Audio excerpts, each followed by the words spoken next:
Kiban caranya. Mesti drop pihana soba anak banyak loh. Betul Ibu Intan, pahana kesampaikan loh mbak urang kampung. Tapi informasi baru nak pegat pengumuman. Menyalahnya tak ketulan tu. Menyolagian, bahlun pegat pengumuman ulang. Pengumuman diberitahukan kepada seluruh ibu-ibu dan bapa-bapa yang mempunyai anak balita supaya segera membawa anaknya ke posyandu untuk diimunisasi. Sekian, terima kasih. Kalom, baju anak mek kenan. Kacop ju payang galak ke? Atai beg anak leung. Anak mau puap.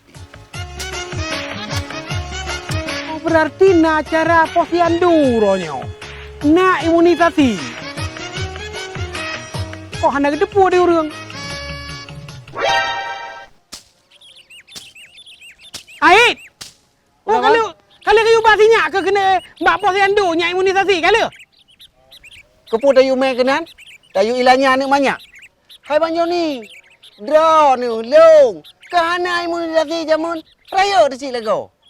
Pu bangka daya abah anak mek bak imunisasi nyan. Bangka raya puji ipa anak meknya. Ait! Memang draw kena hai ada jelaskan kira ke. Gino, coba perang ke no. Hai banyo ni, ilok nak buat ku. Jak ke dia nyak jelaskan le orang jago jelaskan. Jak gino. Jak gino jumpa ka. Assalamualaikum. Waalaikumsalam. Bu dokter. Waalaikumsalam. Kenapa ini belum ada yang hadir? Itulah Bu Dokter, barusan saya buat pengumuman ulang. Jak pegah keno. Kau ni macam ni? Nak bayar Rohit. Bak posyandu. Bubut. Kan? Jadi Rohitnya kena jumpa ka. Rohitnya anak mek le mana ya imunisasi. Oh benar. Oh. Ira nak jak. Karena menjak kena ulikut kan. Jak jumpa ka. Begah cu. Pek lihat cara posyandu drok anak truk belum. Begah tu kena, begah. Assalamualaikum. Waalaikumsalam. Oh, Bang Joni, Pio. Gad Bu, jadi bukan nyona hal yang sangat penting Bu tentang Rohit yang bahwa Rohit salah informasi. Sampai kena bukan si Rohitnya ia larang awak ina ji me anak mit kena untuk imunisasi larang le Rohitnya. Oh, lagian. Jadi Bang Rohit kan imunisasinya nak ke program pemerintah untuk terjaga anak getanyo nyak tetap sehat. Menan Bang Rohit. Jadi bukan urang Acehnya tip carang-carang, tip tiga-tiga. Dari zaman ubena pos Belanda habis ke relo. Hana lega payah kerja imunisasi bak posyandu. Nya ni kalian bukan? Nya ni kalian Rohitnya. Antina manyang tapi rebah lam-lang. Rebah lam-lang le. Jadi Bang Rohit, imunisasinya bukan untuk memperang, tapi untuk mencegah berbagai penyakit kan seperti penyakit campak rubella, polio, batuk sirtuhuro, TBC, hepatitis ya dan penyakit-penyakit lain yang bisa dicegah dengan imunisasi lain lom.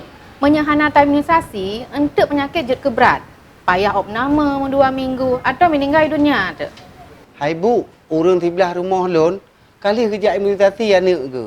Tapi macam kau kena penyakit flu yang ikut dia urang penyakit campak macam ni ya. Betul Bang Rohit.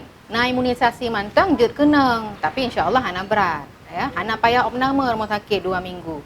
Menyahana imunisasi komplikasi dari campaknya berat hat.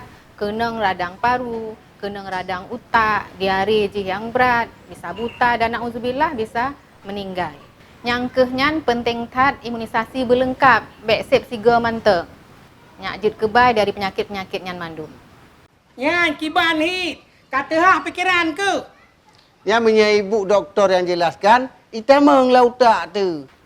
Tapi Bu, anak long kalau lewat masa imunisasi watai bayi. Puji long antoi long je ni Bu. Maksudnya imunisasi rau ke? Gelantau anak. Kiban Bu? Anjur Bang Rohit kan ke drone. Jadi nebah laju anak balitanya untuk imunisasi bahpi kalau lewat wate. Hana istilah terlambat untuk imunisasi. Lebih baik terlambat daripada tidak sama sekali. Imunisasinya adalah ikhtiar. Orang si untuk anak mit supaya menjaga anak ganyan tetap sehat. Jadi mulai izin mari sama-sama teh abah anak katanya untuk imunisasi lengkap bak bu bidan, dokter, posyandu atau puskesmas. Imunisasi Lengkap.